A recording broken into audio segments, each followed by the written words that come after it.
I ended up playing single player triple threat since it just came back online earlier today, and I realized through the vault rewards that you could get a diamond player, and this is the player that you could get.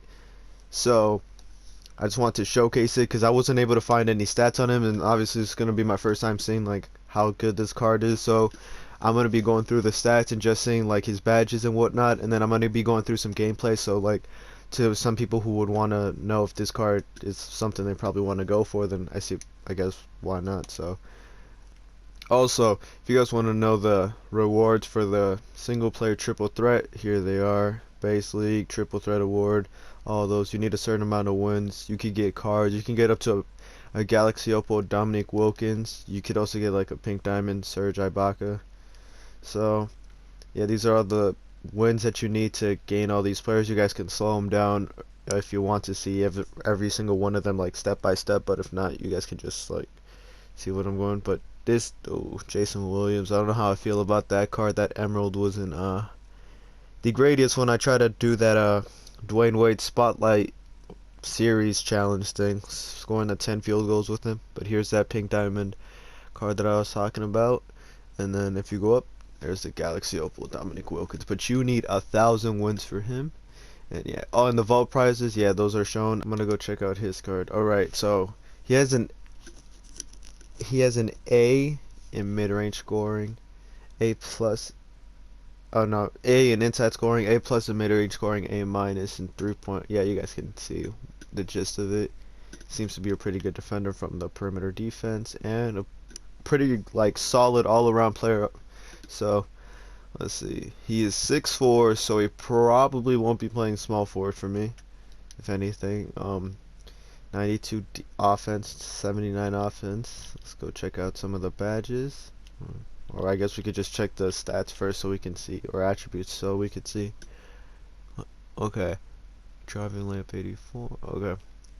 So his offense game is pretty solid. Obviously has a really nice shot by looking at his mid-range and 3-point shot of 92 and 83. His ball handle is 78 and he is 6'2" pass accuracy. Really good rebounding again for 6'4" player. 99 stamina, 80 strength, lateral quickness of 82, pass perception of 80. It's all pretty decent, despite like the ball handling being at 78. Everything else seems to be pretty good. I wonder what the dunking is at 65. So won't be able to dunk all that much, but he'll still be able to throw it down every now and then. At the badges, he has our volume shooter, catch and shoot, corner specialist, difficult shots, pick and popper, acrobat, teardropper, relentless finisher, tireless shooter, break starter, pickpocket, pick dodger, box, rebound chaser, trapper, worm, consistent finisher, contact finisher, cross key scorer, deep hooks, fancy footwork, downhill, steady shooter, quick first step, space creator, stop and go, unpluckable, pump fake maestro, with needle threader and these other only 2 personality badges. So to me, he kind of just seems like a Westbrook, but without all the shooting, like with more shooting attributes, but not the speed and like the ball handling that Westbrook has. Alright, so this is the squad I'm going to be rolling with. It's going to be Cliff Hagan, Lonzo Ball, Willie Cauley-Stein. Like I said, it's mainly going to be centered around Cliff Hagan to see how well he performs. So I'm going to be trying to score everything through him, and we're just going to see how this goes. Hopefully I get an even matchup because last time I had to face 93 overall Michael Jordan along with 2 other amethysts, so let's see what we're up against. Alright, so from what I can tell, this is a way more even matchup than last time. It's going to be a T-Mac, Brandon Roy, and JaVale McGee, so this will give us a perfect opportunity to see how well he does. I'm just happy we were able to find a much easier matchup than that 93 Michael Jordan. Little step back, green light. Alright, so from what I can say is that his release does feel pretty smooth. Like, it does seem to be on the longer side, but there's not much else we can do about it since we can no longer add badges to our players. And you see Cliff Hagan with the clamps and the board. Now I'm just gonna do a little behind the back, mid-range, green light. Alright, so like I said, pretty good release all in all. Like, of course, like I said, it might be more on the slower side, but there's not much of an issue with that if you're able to create that space for yourself. But so far so good. I really don't have much to say. Like, The crossover, you know, it's a long one, but and he seems to have like a slow recovery time after like doing a dribble move. But then again, if you get that half, like if you get a little bit of just space between you and your defender, you'll be able to if you time your release right, you'll be able to get that off and just be able to get a good release on it. We're gonna see if we can get this stop real quick as Lonzo gets the rebound. Now I'll give it to Cliff. Let's see if we can go for this little midi. Green light. Alright, like I said, not many issues here with the release. So far we're doing a pretty good job defensively as Cliff gets that red contest. We're just gonna give it to him real quick, go for this layup if we can, and he's able to finish it. Solid spin move right there for the tough shot. He was able to create his own space through that. I'm just trying out everything now since they're double teaming me, and as T-Mac gets called for the out of bounds call. I'm gonna go for a dunk if I can. Nope, I cannot, but still he was able to finish it on the drive. So far it's a pretty solid game from Cliff Hagan. Let's see if we can get this quick little layup, and as you can see, he's a slasher. And I forgot to look at his takeover. It seems to be sharpshooting, obviously, and we haven't really taken much of like any type of 3-point shots. I mean, I'll try it right here since he has. Can it? And it does not go down, even with the separation. And we get this steal. All right, let's see if this green light.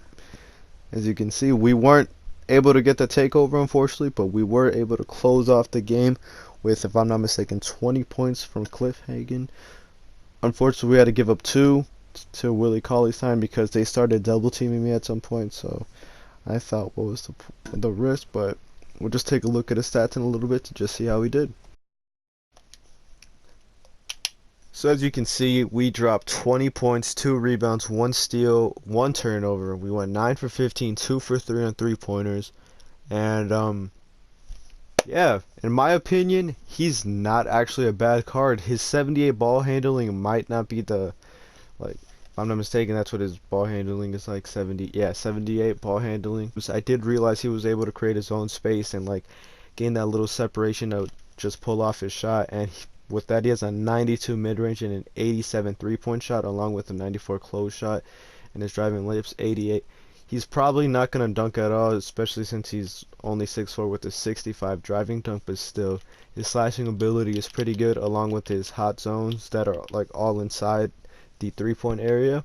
And his badges just seem to help along with like the contact finisher and like all the relentless finisher badges that he gets. And then the shooting ones, especially like difficult shots, definitely works 24/7. Most of like I said, difficult shots seems to work like a charm. And then playmaking, you know, like I said, quick first step comes in super useful. Like it's so helpful because of like how I'm able to create that separation off of like a small little size up move.